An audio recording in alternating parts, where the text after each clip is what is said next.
खास पेशकश हमारा ये कॉन्क्लेव नया बिहार मजबूत आधार। और इस कॉन्क्लेव में अब तक हमने काफी बातें की है, किस तरह से बिहार बदल रहा है, बेहतर हो रहा है और तेज रफ्तार से विकास के पथ पर आगे बढ़ रहा है। कशिश का ये कॉन्क्लेव मंच मुहैया करा रहा है उन तमाम सहभागियों को, चाहे वो सरकार के अंग हो या फिर समाज के अंग हो या फिर उद्योग जगत के बेहद ही शख्सियत ऐसे जो बिहार के विकास में अपना योगदान दे रहे हैं या फिर राजनीतिक रूप से जो बिहार को और परिपक्व कर रहे हैं। और इस कार्यक्रम को आप तक पहुंचाने में हमारे सहयोगी रहे हैं TPS college Patna, the officers academy, प्रा fintech private limited, Bharat agro industries and machinery, Jeevandan health Patna, star India group और कई सामाजिक संगठन और अन्य सामाजिक लोग। उन सबका आभार धन्यवाद कशिश न्यूज व्यक्त करता है। तो चलिए कार्यक्रम को हम आगे बढ़ाते हैं। हम इस कड़ी में अपने सहयोगी नीरज से आग्रह करेंगे कि हमारे अगले मेहमान विश्वामित्र सेना के राष्ट्रीय संयोजक राजकुमार चौबे जी को मंच पर लाने में हमारी मदद करें। राजकुमार चौबे जी के लिए जोरदार तालियां। नीरज जी सहयोग करें और हम आग्रह करेंगे हमारे संपादक अनुराग ठाकुर जी से कि वो मंच पर आएं और मेहमान का बुके और अंग वस्त्र देकर सम्मान करें, स्वागत करें। और कशिश के मंच पर आपका बहुत बहुत स्वागत है राजकुमार चौबे जी, विश्वामित्र सेना के राष्ट्रीय संयोजक। राजकुमार चौबे जी के लिए जोरदार तालियां। बहुत बहुत स्वागत है। पुष्पगुच्छ और अंग वस्त्र देकर सम्मानित किया जा रहा है। और एक छोटी सी स्मृति चिन्ह ये याद दिलाने के लिए कि कशिश के मंच पर आपने अपना समय दिया बहुमूल्य। और धन्यवाद अनुराग ठाकुर जी। और हम राजकुमार चौबे जी से आग्रह करेंगे कि मंच पर स्थान ग्रहण करें।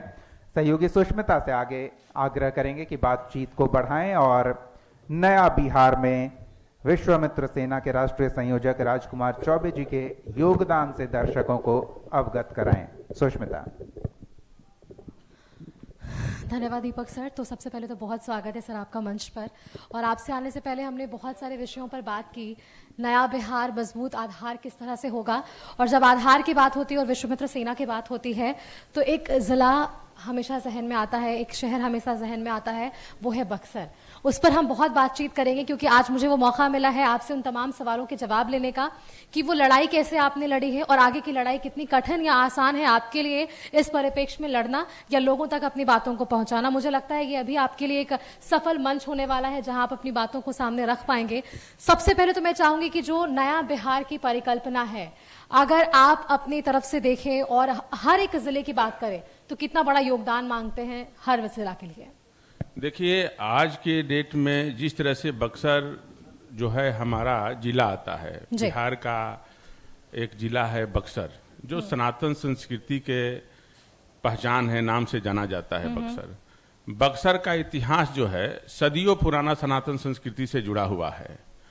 और ये ऐसा जिला है जहां भगवान श्री राम का कर्म स्थली भी रहा है और शिक्षा स्थली भी रहा है।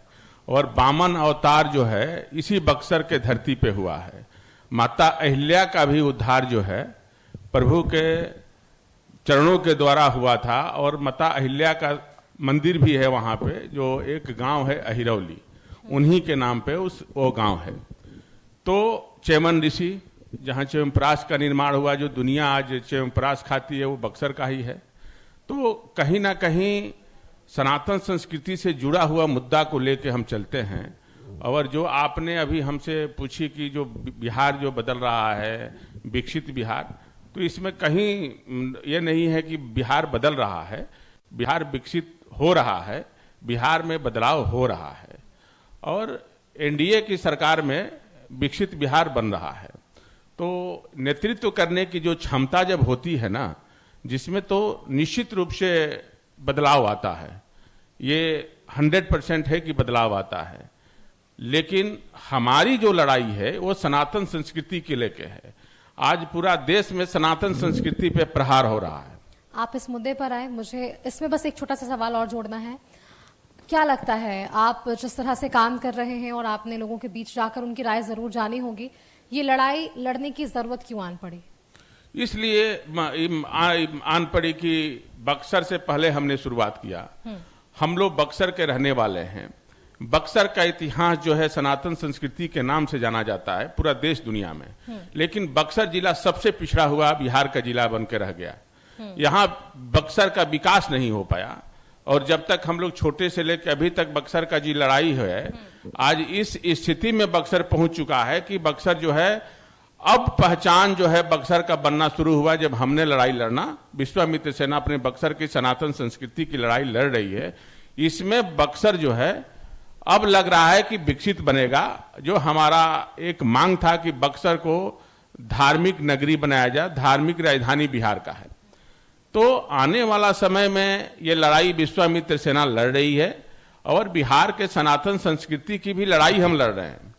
तो ये निश्चित रूप से ये है कि आने वाला समय में बक्सर का बदलाव होना तय है, और बिना बक्सर का बिहार विकसित नहीं हो सकता है, ये तय है। ये तय है। हाँ। आपने बहुत इस पर रिसर्च किया होगा, मुझे लगता है लोगों के बीच गए होंगे, बहुत लंबा समय बताया होगा। क्या लगता है कि वो कौन सा ऐसा पायदान है जिसके कारण अब भी ये पिछड़ापन महसूस हो पा रहा है, और किससे के सहयोग के बिना ये नहीं हो सकता है? देखिए, बक्सर का पता ही रहे हम कि बक्सर जो है धार्मिक जगह है, धार्मिक पहचान है। बक्सर की पहचान जो है धार्मिक पर्यटन के वजह से ही है। तो इसको काशी के तर्ज पे बक्सर को विकसित बनाना है हमको।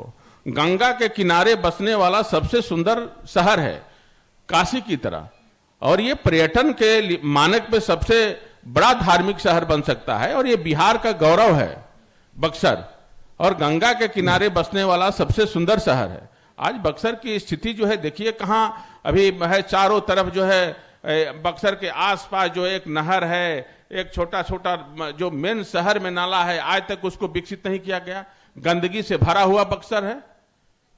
पर्यटन के दृष्टि से जब बक्सर विकसित होगा तो पूरा हमारा शाहाबाद को बक्सर रोजगार देगा। ये सनातन संस्कृति की धरोहर है बक्सर।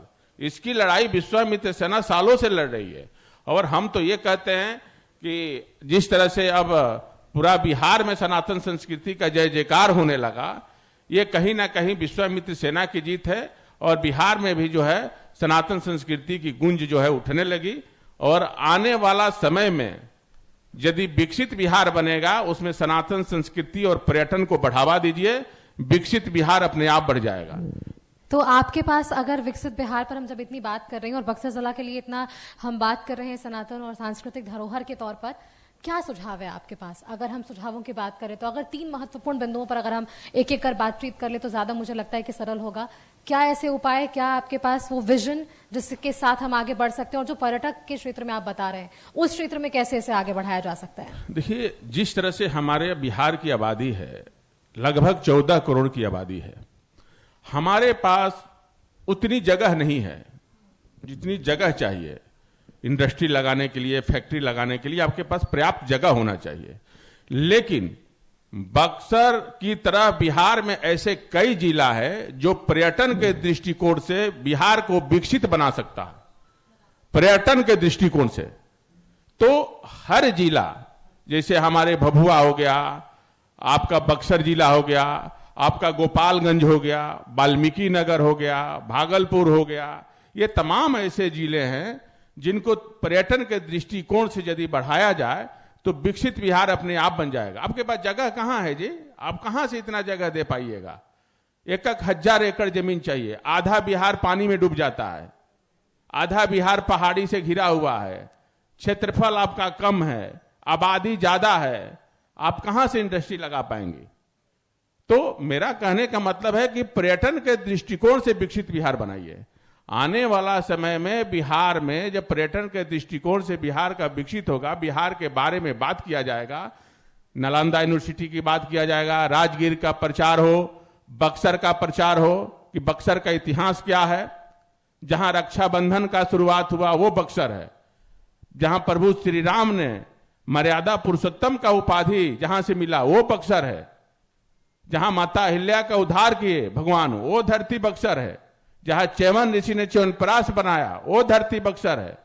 तो बक्सर का इतिहास, उसी तरह बिहार के कई जिलों का इतिहास प्रचार प्रसार हो तो दुनिया का पर्यटन, आप बगल में एक काशी है बनारस, आप जाके देखिए क्या बना हुआ है, माने ऐसा काशी का स्थिति है कि आज कोई भी एक गेस्ट हाउस में भी रूम खाली नहीं है। वहां चाय बेचने वाला, रिक्शा चलाने वाला, मतलब छोटी मोटी दुकान करके अपने परिवार को बढ़िया से जीवन यापन करता है। अगर पर्यटन के क्षेत्र में बढ़ेंगे तो रोजगार की भी सुविधा। सबसे बड़ा भारत का यदि विकसित भारत बनना है तो समझ लीजिए कि पर्यटन पे खर्चा करिए, पर्यटन को बढ़ाइए, तो बिहार अपने आप विकसित हो जाएगा। अभी आप उत्तराखंड कभी गई हैं? आप उत्तराखंड जाइए, पूरा उत्तराखंड पर्यटन पे चलता है, जगह नहीं है इस समय जाने का। केदारनाथ, बद्रीनाथ, आप जाइए, वहां क्या स्थिति है उत्तराखंड का, केवल पर्यटन के बल पे। और कहीं ना कहीं पूरा भारत में हर स्टेट में 30 से 40% पर्यटन से वहां का सरकारी खजाना में पैसा का वृद्धि होता है। लेकिन हमारा बिहार कहीं नहीं है कहीं बिहार हमारा? अब जब से हमने बोलना शुरू किया हर मंच से कि पर्यटन को बढ़ाइए, आपके बोलने का कितना असर हो पाया? पूरा असर हुआ है। आज बिहार सनातनमय हो गया है, पूरा जय जयकार हो रहा है। और सनातन को एक करना है तो हम ये कहेंगे कि हर जगह सनातन संस्कृति का प्रचार प्रसार होना चाहिए। हमारे इतिहास के बारे में बात होना चाहिए कि हमारा इतिहास क्या है। हमारा इतिहास रामायण से शुरू होता है, हमारा इतिहास गीता से शुरुआत होता है, हमारा वो इतिहास है। ये धर्म है, ये धर्म से विकसित बिहार बनेगा, विकसित भारत बनेगा और एक अच्छा राष्ट्र का निर्माण होगा। और हमेशा सनातन की शक्ति से ही हमारा भारत का राष्ट्र का विकसित निर्माण हो सकता है, सनातन संस्कृति से ही। और धर्म जो है आपका इतना मजबूत है कि इसमें वैज्ञानिक पद्धति भी छिपा हुआ है। आप देख लीजिए, आज हमारा वैज्ञानिक और नासा कह रहा है कि सूर्य की दूरी कितनी है, और हमारे हनुमान चालीसा में बहुत पहले लिख चुका है कि यहां से जो है और सूर्य की दूरी कितनी है और गणना कितनी है। तो सनातन संस्कृति हमारे एकक व्यक्ति को जोड़ता है, एक संस्कार सिखाता है, एक दिव्यता सिखाता है। एक आज के डेट में जिस तरह से कहते हैं कि एजुकेशन के क्षेत्र में जो आज लोग एजुकेशन लेते हैं, बड़े बड़े स्कूल में, बड़े बड़े यूनिवर्सिटी में पढ़ते हैं, लेकिन कहीं ना कहीं सनातन संस्कृति वहां बहुत मजबूत नहीं हुई है, कमजोर हो रहा है। इसी के चलते आज वृद्धा आश्रम चारों तरफ खुल रहा है। आप बच्चे को पढ़ाइए लिखाइए कुछ भी कीजिए, लेकिन यदि बच्चे में संस्कार नहीं होगा तो बच्चा ये नहीं समझेगा कि हमारे माँ बाप का महत्व हमारे जीवन में क्या है। सनातन संस्कृति के ही ताकत में बताया गया है कि माँ बाप ईश्वर का रूप होता है, तो लोग सेवा करते हैं। आज वो कहां है जी? कहीं नहीं दिखाई दे रहा है। लोग, बच्चे बड़े होते हैं, नौकरी करते हैं, माँ बाप को लेकर वृद्धाश्रम में छोड़ देते हैं। इसका प्रमुख कारण क्या मान रहे हैं आप? यह कि सनातन संस्कृति कमजोर है, संस्कार की कमी है। पहले हमारे माँ बाप घर में रामायण की बात करते थे, गीता की बात सिखाते थे। भाई का प्रेम का सबसे बड़ा संदेश रामायण है। आज भाई भाई में भी अलगाव और बिखराव का कारण क्या है? कि हमारा सनातन संस्कृति की बात नहीं होती है। हम भटक गए हैं, हम गलत रास्तों पे चल रहे हैं, हम अपने इतिहास के बारे में बच्चों को नहीं पढ़ाते हैं। हम तो ये भी कहेंगे अपने शिक्षा मंत्री को कि आप ये पूरा बिहार में लागू करिए कि हर जो है स्कूल में रामायण की और गीता की बात जो है स्कूल में पढ़ाया जाए। राजकुमार जी, क्योंकि आपने अब मांग की बात कर ही दी है तो मेरा अगला सवाल भी आपसे यही था। बक्सर के बारे में जितना आप बता रहे, शायद मुझे भी इतनी जानकारी नहीं थी जितना आपने आज इस मंच से बताया है। और ये जानना उन सभी के लिए जरूरी है कि ना सिर्फ बक्सर, वो कई ऐसे जिले और शहर हैं जहां पे पर्यटन के क्षेत्र में और भी काम हो सकता है और रोजगार सबसे बड़ा मुद्दा बन जाएगा। पहल आपने कर ली है, आपने शुरुआत कर ली है, आपने वो पृष्ठभूमि तैयार कर ली है कि किस तरह से आगे की लड़ाई लड़नी है, लेकिन जो प्रमुख मांगे हैं उन मांगों को पूरा करने के लिए किस तरह का आपके पास विजन है और किस तरह का सहयोग आप चाहते हैं? मैं ये सहयोग चाहता हूं। देखिए, अभी तक जो मैंने मांगी है तो सरकार ने, हमारे बिहार के अभी यशस्वी मुख्यमंत्री है, हमारी सारे मांगों को उन्होंने बक्सर के हित में, बिहार के हित में उन्होंने पूरा किया है। जिस तरह से भी विश्वामित्र पथ का निर्माण इन्होंने एक नाम दिया, विश्वामित्र पथ, एक सड़क का निर्माण हो रहा है जो गंगा के किनारे। अभी हम लोग एक विश्वामित्र पार्क जो है अभी उन्होंने शिलान्यास पिछले चुनाव के पहले हुआ था, लेकिन इस मंच से ये कहना चाहेंगे कि उस शिलान्यास होने के बावजूद उस पर काम नहीं लगा है। तो जो पर्यटन मंत्री है इसको संज्ञान में लें और उसको जो है तुरंत जल्दी से जल्दी उस पार्क का निर्माण शुरू करवाएं जो उन्होंने शिलान्यास पिछले साल जो किए हैं। दूसरा कि बक्सर में एयरपोर्ट बने, तो एयरपोर्ट का भी काम चालू हो चुका है, जमीन का नपाई जुखाई शुरू है, लोग कर रहे हैं, तो बड़ा एयरपोर्ट वहां बनेगा।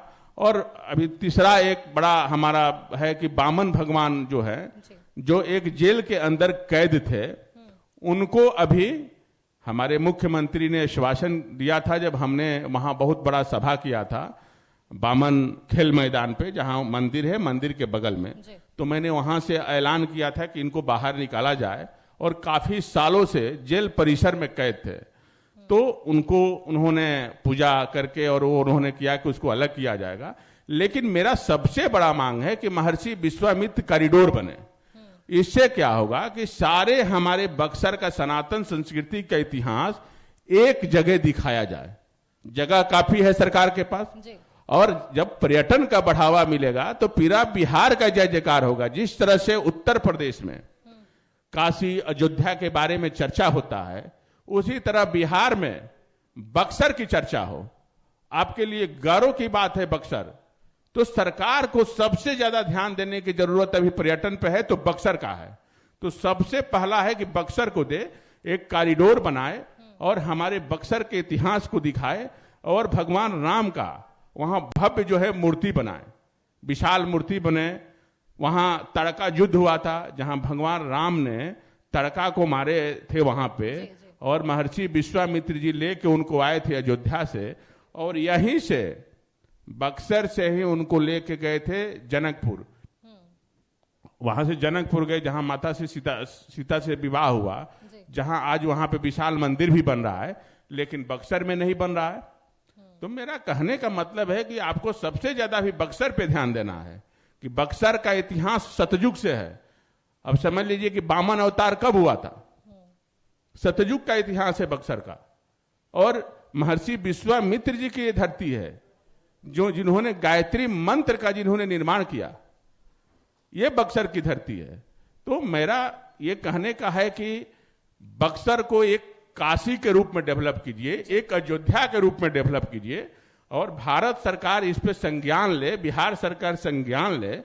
यहां बक्सर इसलिए पिछड़ेपन का शिकार हो गया कि बक्सर में अभी तक जितने लोग आए सब बाहरी नेतृत्व करने वाले आए, कभी बक्सर के लोग नेतृत्व नहीं किए, और बक्सर का पिछड़ेपन का कारण यही है।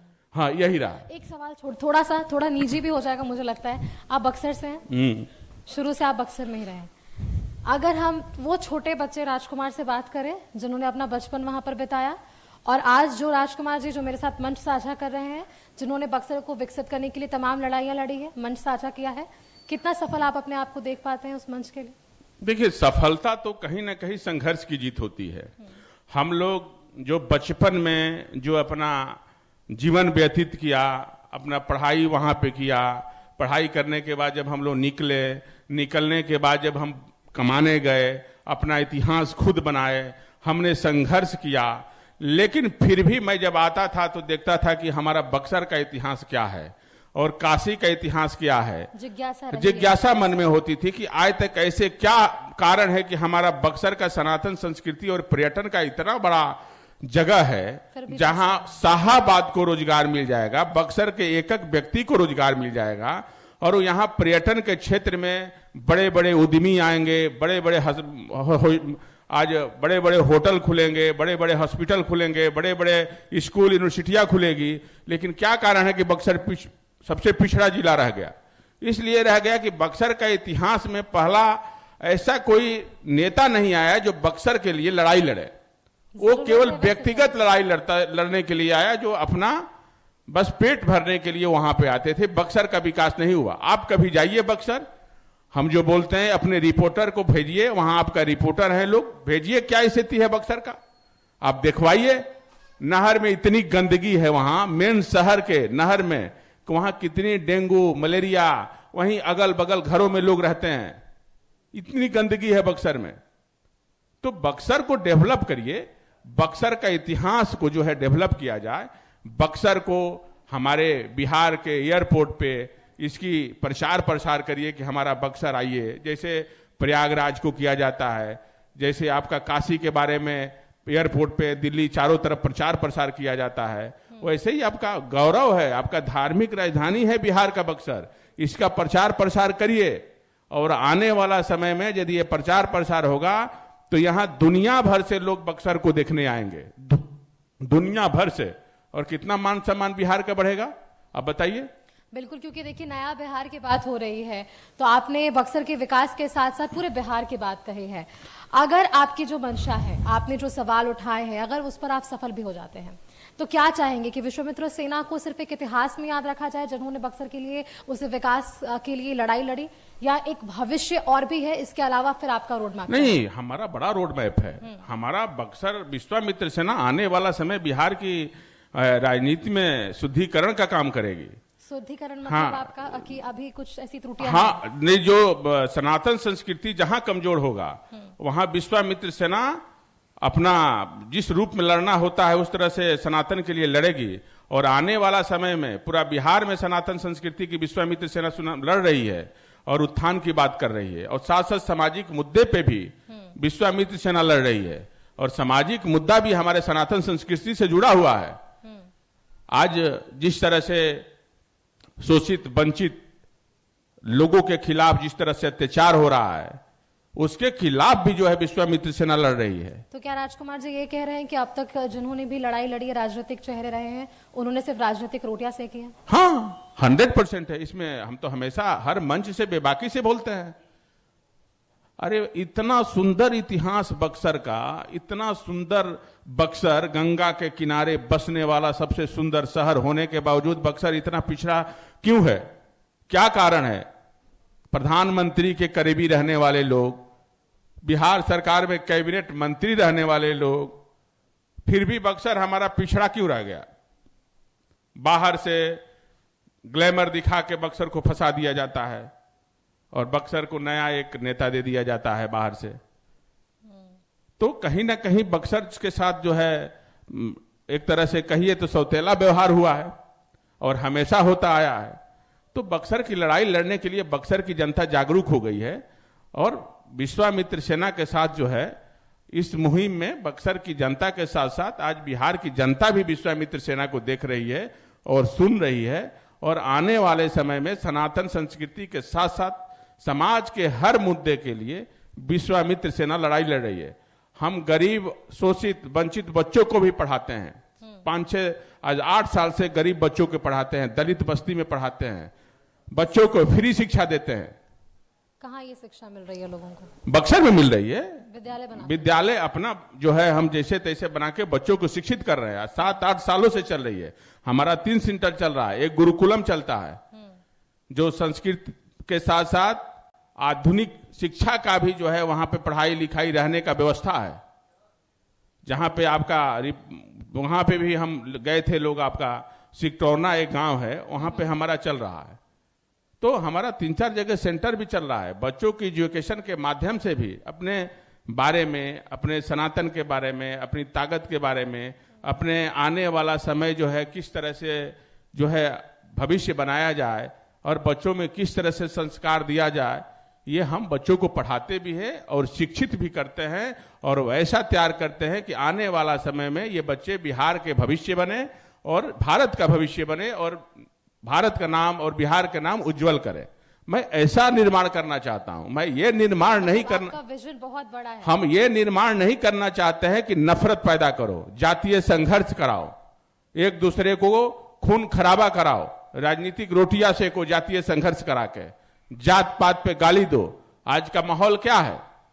आज के माहौल में सबसे ज्यादा जातीय संघर्ष है। लोग एक जात दूसरे जात को गाली देना शुरू करते हैं और वो केवल एक नेता करवाता है राजनीतिक रोटी सेकने के लिए। जातीय संघर्ष हमारा देश को पीछे लेके जा रहा है। आने वाला समय में ये बिहार को कई सालों से पीछे इसी कारण रहा कि हमारे बिहार में हमेशा जातीय संघर्ष होता रहा। विकसित बिहार बनने में सबसे बड़ा रोड़ा जातीय संघर्ष है।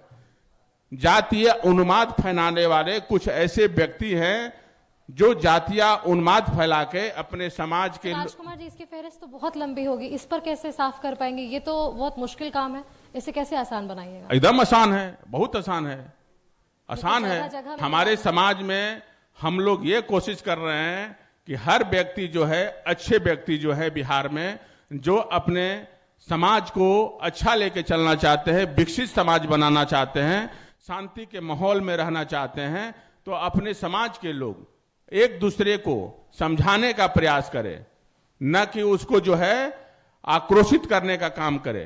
हर व्यक्ति का काम है समझाने का काम करें। हम एक मंच पे एक बुला के सबको, और इस मंच पे ये कहना जरूरी है कि आने वाला समय में यदि जातीय संघर्ष होगा तो देश टूटने में समय नहीं लगेगा। देश टूट जाएगा, समाज जब टूट जाएगा तो फिर आप उसको जोड़ नहीं पाइएगा। तो ये बहुत बड़ा खतरा होता जा रहा है। जिस तरह से जातीय संघर्ष और गाली गलौज एक दूसरे के जात को नाम दे के, जैसे आज बैकवर्ड, फॉरवर्ड, ओबीसी, इस तरह का जो एक चल गया है, ये आने वाला समय में ये बहुत बड़ा नुकसान का कारण हो सकता है। तो मैं ये चाहूंगा कि सारे लोग मिलके इस बिहार में जातीय संघर्ष को ये बंद करें, एक सम्मान से रहें। आने वाला समय सनातन संस्कृति के नाम से ही हम एक बिहार को एक नया बिहार दे सकते हैं। नया बिहार, बिल्कुल आपने हमारे आज जो मुद्दा है आज के इस कॉन्क्लेव का, अपने इस पूरे बातों में उसके सारांश को रखा, बहुत शुक्रिया उसके लिए। एक सवाल आपसे, क्योंकि आपने अपने जवाबों में कुछ बातों का जिक्र किया जिसको मैंने भी नोटिस किया। आपने बताया कि जब आप जनसभाएं करते हैं, बहुत भीड़ उमड़ती है, लोगों के बीच आप जाते हैं, उनकी राय लेते हैं, सनातन और संस्कृति को लेकर पहले के जो लोग हैं, जो हमारे माता पिता रहे, जो हमारे बड़े बुजुर्ग रहे, उन्हें शायद समझाना आसान है, लेकिन नई पीढ़ी को उनके उन सनातन और उन संस्कृति की ज्ञान देना कैसे से सरल कर पाएंगे और अपनी जनसभाओं के जरिए उस बातों को कैसे सामने रख पाएंगे? देखिए, हम अपने जनसभाओं के द्वारा हम बात ये करते हैं कि जितने हमारे अभिभावक हैं, जो हमारे अभिभावक हैं, उनको कहते हैं कि अपने बच्चों को सनातन संस्कृति के बारे में जरूर बताइए कि हमारी सनातन संस्कृति क्या है, हमारे भगवान क्या है, भगवान राम ने मर्यादा पुरुषोत्तम कैसे बने, भगवान ने मर्यादा पुरुषोत्तम कैसे बने, भाई का प्रेम क्या है, उसमें माता पिता का प्रेम क्या है, मित्र का ताकत क्या है, भगवान राम ने सब कुछ बताया। और संगठित होकर और भगवान होते हुए भी उन्होंने ये कभी नहीं कहा कि मैंने अपने बल पे रावण से विजय प्राप्त किया। उन्होंने कहा कि सब दिन आपका है, मेरा कोई दिन नहीं है, आप नहीं होते तो हम नहीं होते, यदि आप लोग नहीं होते तो राम नहीं होते। तो भगवान मर्यादा पुरुषोत्तम में रह के इस समाज को एक नई शिक्षा दिए। पत्नी का महत्व क्या है उन्होंने बताया, भाई का महत्व क्या है उन्होंने बताया, माता पिता का महत्व क्या है उन्होंने बताया, मित्र का महत्व क्या है उन्होंने बताया। यहां तक उनके राज्य में वंचित शोषित सबके लिए वो सम्मान रूप से थे और हर व्यक्ति को सम्मान रूप से सम्मान देते थे। कभी भगवान राम ने कभी ये नहीं कहा कि किसी के हमारे ऊंच और नीच की उनमें कभी भावना रही। निषाद राज को अपना परम मित्र मानते थे, उनको गले लगाया, माता सबरी को जूठा बैर खाया। ये हमारा रामायण और सनातन संस्कृति का इतिहास है। आज उसको लेकर लोग गाली देते हैं। कहां हमारे समाज में इस तरह से हमारे सनातन संस्कृति में कहीं है किसी भी तरह का जो किसी को ऊंचा और नीचा दिखाया गया हो? कहीं नहीं है। हमारे इसी समाज में महान पुरुष पैदा हुए, हर समाज से हर जात से लोग महान बने। कैसे बने? हमने उनको समर्थन दिया नहीं, उनके दिव्यता पे, उनकी जिस तरह से उनकी ताकत को हम लोगों ने बढ़ाया, उनको सम्मान किया, उनको समाज में उसको प्रतिष्ठा दिलाया। तो ये हमारा सनातन संस्कृति का ये देश है। इसीलिए कहते हैं कि इस देश में केवल राम ही एक हैं जो कि इस देश को राम चला रहे हैं। ये राम की धरती है, कृष्ण की धरती है। ये धरती जो है राम और कृष्ण की है जी। तो हमारा इस देश को राम और कृष्ण ही चला रहे हैं कहीं ना कहीं से। तो आने वाला समय में हमको सनातन संस्कृति को लोग हल्के में लेते हैं, हंसते हैं। आज देखिएगा जिसके घर में पूजा पाठ होता है ना, जो सनातन संस्कृति से चलता है, उसके घर में कितना सुकून है। आप देखिएगा जिसके घर में BMW और रोल्स रॉयस और बड़ी बड़ी मकानें और घरें बनी हुई है, कभी उनके घर में जाके देखिए उनके घर में कितना अशांत है। कहें से कि वो मॉडर्न जमाने के लोग हैं, लेकिन सबसे ज्यादा नकारात्मक ऊर्जा उन्हीं के घर पे है। आपको यदि देश में और समाज को अपने व्यक्तिगत यदि डेवलप करना है तो आपको सनातन संस्कृति से जुड़ के ही रहना पड़ेगा, तो आप डेवलप कर सकती हैं।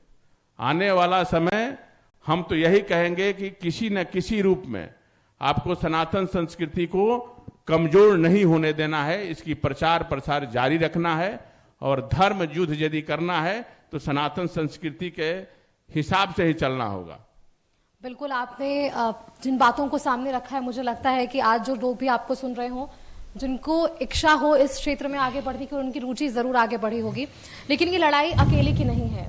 जिला परिषद की तरफ से भी कुछ लोग हमारे साथ यहाँ पर जुड़े हुए हैं, उनकी भी मांगे रही है, उन्होंने भी ये लड़ाई लड़ी है। उनका कैसे सहयोग कर पाएंगे, क्योंकि उनकी भी एक आवाज है, उस आवाज को कितना आपका सहयोग मिलेगा? हमारा आवाज पूरा बक्सर के लिए और पूरा बिहार के लिए है, और हर आवाज जो है सामाजिक मुद्दा से जुड़ा हुआ आवाज को हम उठाते हैं और उनका भी आवाज उठाएंगे। और जिस तरह से आज आने वाला जो भी सामाजिक मुद्दा है, जिस तरह से आज हमारे एक निर्मम हत्या हो गया बिलौटी में एक युवक की, वहां उसको हमने सरकार को कहा कि भाई वो संज्ञान में लीजिए, वो जो दोषी पुलिसकर्मी है उनको न्यायिक जांच करके उसको दंड दीजिए। तो कहीं ना कहीं हर मुद्दे पे विश्वामित्र सेना खड़ी है और उसकी लड़ाई लड़ रही है सनातन संस्कृति के साथ साथ सामाजिक मुद्दे पे। तो हम अभी हमारे कुछ जो है बक्सर में अभी हमारे कुछ जिला परिषद सदस्य हैं जो काफी सालों से लड़ाई लड़ रहे हैं, लेकिन उनको पेमेंट नहीं हो पा रहा है। कई बार वो लोग जो है धरना प्रदर्शन कर चुके हैं। तो हम ये सरकार से आग्रह करते हैं कि उनको जो है उसको ठीक किया जाए। वो विकसित बक्सर बनाने में उनको महत्वपूर्ण भूमिका है उनकी, लेकिन सरकार जो है वहां के जो अधिकारी हैं उन पे उस ध्यान नहीं दे रही है। उनका फंड रुका हुआ है, उनको फंड रिलीज नहीं किया जा रहा है, नई स्वीकृति प्रदान नहीं की जा रही है काम करने की, समय कम बचा है। तो ये सबसे ज्यादा जो है विकसित बक्सर बनाने में इन लोगों की भूमिका है। तो हमको कई बार लोगों ने कहा कि इसको मंच से उठाइए, कि हम लोग कई बार जो है बक्सर में धरना प्रदर्शन कर चुके हैं। हमारी बातों को जो है कई मीडिया के साथी द्वारा विभिन्न न्यूज चैनलों पे चलाया गया, लेकिन वहां पे कोई जो है सुनवाई नहीं हो रही है। तो मैंने कहा कि इसको जरूर हम उठाएंगे।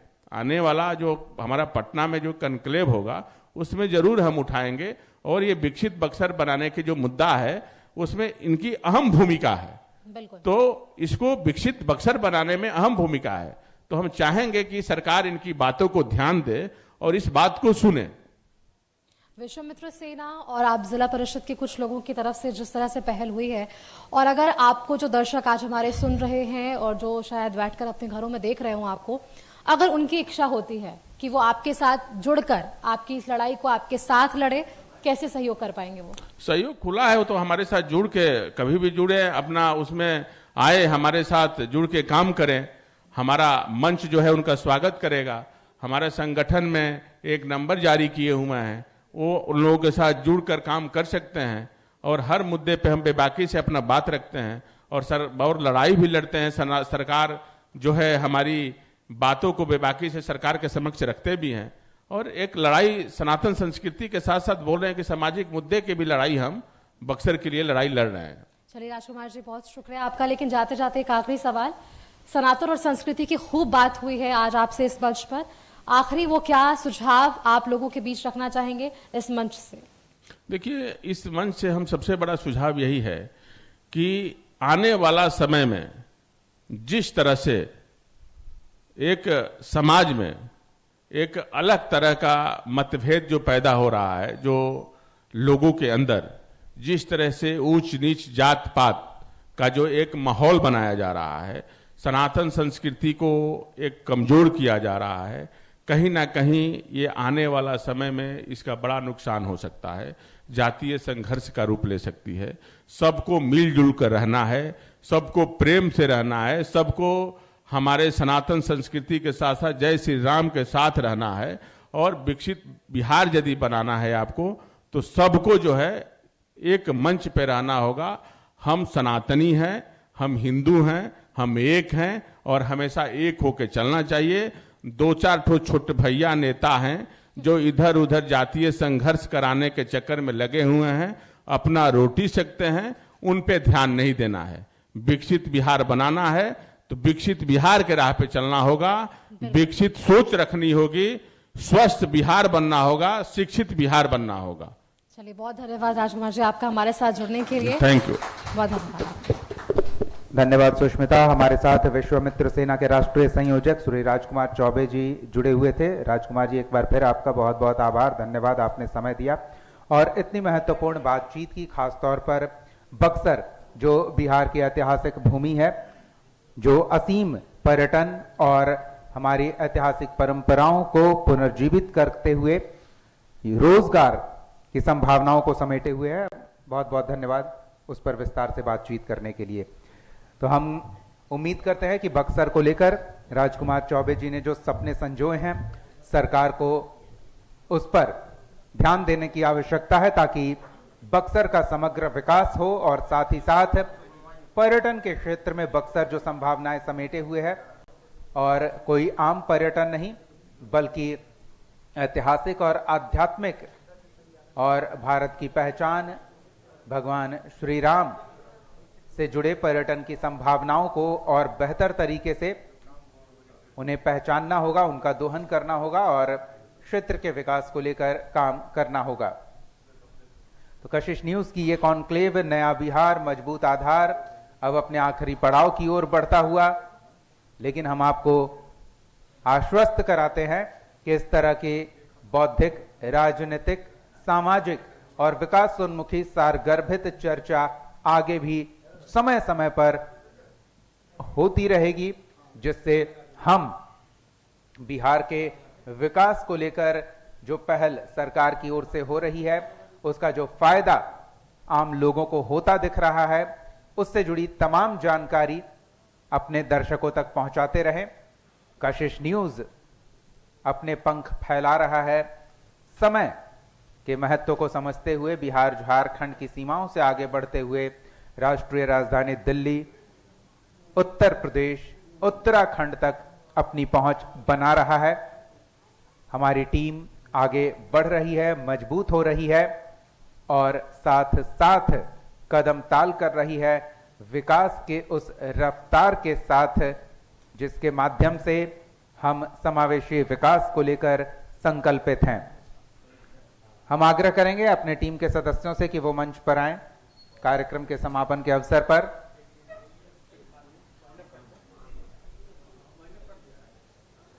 और एक बार फिर चर्चा आगे जारी रहेगी एक अंतराल के बाद इस तरह के कॉन्क्लेव पे, और कशिश न्यूज के हर प्लेटफॉर्म पर, चाहे वो सैटेलाइट केबल नेटवर्क हो, सोशल मीडिया प्लेटफॉर्म हो, आप हमारे साथ जुड़ें और बिहार, झारखंड, उत्तर प्रदेश, उत्तराखंड, दिल्ली समेत देश दुनिया की तमाम ताज़ा तरीन खबरों और हलचल से रूबरू होते रहें।